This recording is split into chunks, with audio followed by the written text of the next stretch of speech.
وَمِنَ النَّاسِ مَن يَلْهُ الْحَدِيثِ لِيُضِلَّ عَن سَبِيلِ اللَّهِ بِغَيْرِ عِلْمٍ، لوگوں میں سے کچھ ایسے بھی ہیں کہ جو کھیل کی باتیں خریدتے ہیں، کھیل کود، اور تاکہ لوگوں کی توجہ ادھر ہو جائے.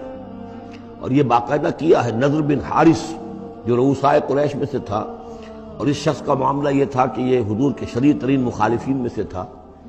اس نے یہ کیا کہ یہ لوگ جو ہیں، چونکہ عربوں کے اندر ذوق تو تھا، ان کے ہاں اچھے شاعروں کی بڑی قدر تھی، خطبہ ادب جو ہے، فصاحت و بلاغت جو ہے اس سے ان کو دلچسپی تھی.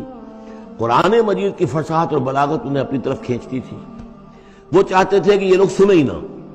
تو وہ کہیں سے شام گیا اور وہاں سے کوئی گانا گانے والی ایک لونڈی لے آیا جو بہت اچھا گانا گاتی تھی، اور اس کی محفلیں اس نے منعقد کرانی شروع کر دی تاکہ لوگ آئیں یہاں پر اور یہ اس میں مگن رہے اور رات کا وقت وہاں لگائیں تو دن میں سوئیں.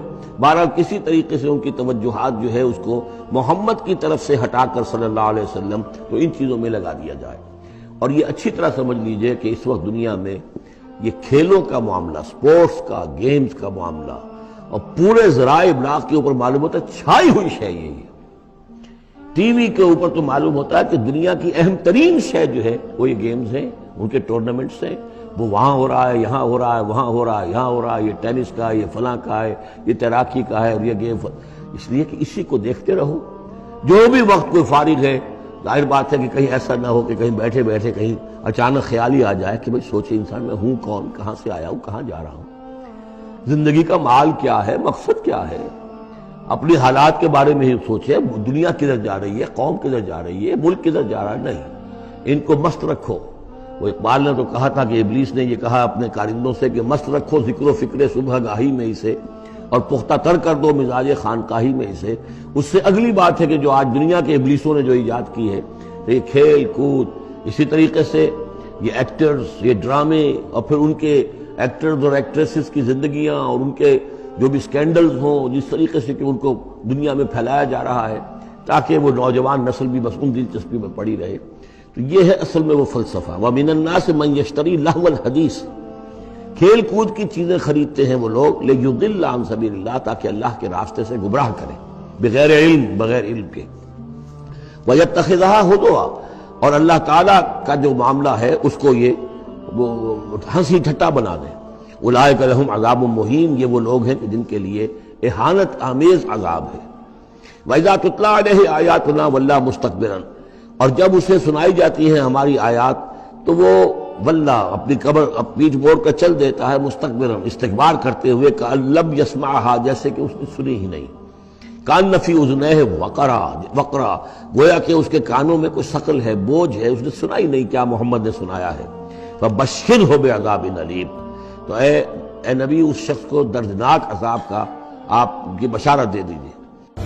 کہ وقت کا ضیاع جو ہے، ایسے کام اصل میں دیکھیے، اصل ہمارا ایمان ہے کہ یہ زندگی عارضی ہے اور محدود ہے. آخرت کی زندگی ابدی ہے، بہت بڑی ہے، بہت بہتر ہے. بل تؤثرون الحیات الدنیا والآخرۃ خیر وابقیٰ. ایک بات، اب اس محدود زندگی کے اعمال کے نتائج اس لامحدود زندگی میں نکلنے ہیں. لہذا اس زندگی کا ایک ایک لمحہ انتہائی قیمتی ہے. Why to waste it؟ اسی لمحے سے آپ کو آخرت کمانی ہے. اسی کو قرآن مجید میں سورہ مومنون کو شروع میں کہا گیا ہے، قد افلح المؤمنون الذین هم فی صلاتهم خاشعون الذین هم عن اللغو معرضون. وہ لوگ کہ جو لغو سے اعراض کرتے. لغو معصیت نہیں ہے. لغو وہ شے ہے جس سے نہ کوئی دنیاوی ضرورت پوری ہو رہی ہو اور نہ ہی اخروی ثواب حاصل ہو. بیٹھے تلوار تاش کھیل رہے،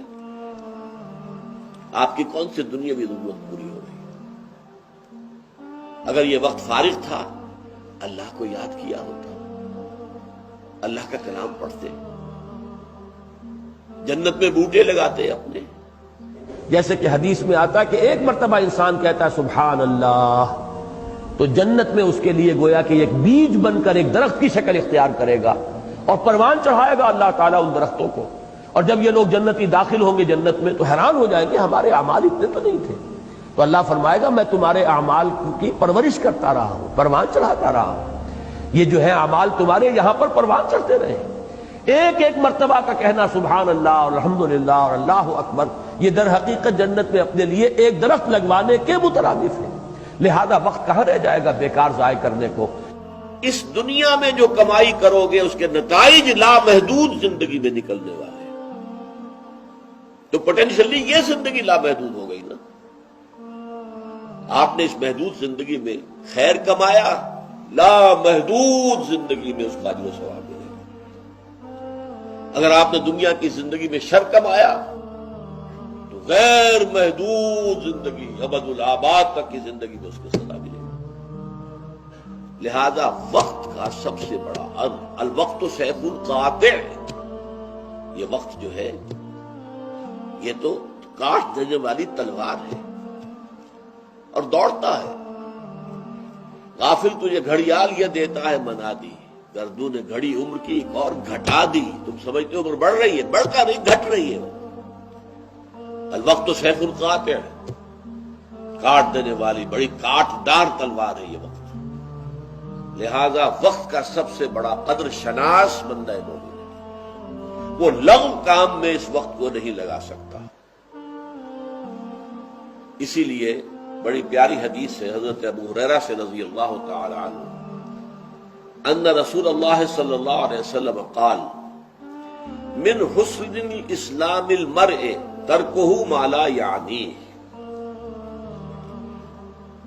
ایک انسان کے اسلام کی خوبی یہ بھی ہے کہ ہر اس شے کو چھوڑ دے جس کا کوئی فائدہ نہیں، فائدہ یا دنیا کا کوئی ضرورت آپ کی پوری ہو رہی ہے، معاش کے لیے آپ جدوجہد کر رہے ہیں، وہ آپ کی ضرورت دنیا کی ہے، اس کو پوری کر رہے ہیں، یا پھر اگر وقت ہے اللہ کو یاد کرو،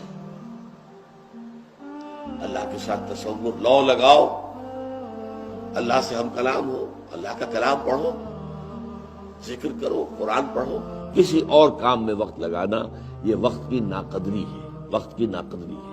یہ وقت تو بہت قیمتی شے ہے، اس کے ایک ایک لمحے سے فائدہ اٹھاؤ، اس لیے کہ اسی کے ذریعے سے تمہیں اخروی جو ہے وہ جو اس کے ثمرات ہیں وہ حاصل کرنے ہیں۔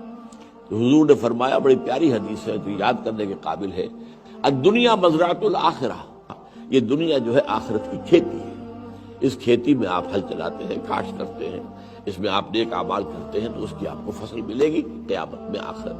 تو یہی دنیا ہے، یہاں بوؤ گے تو وہاں کاٹو گے نا۔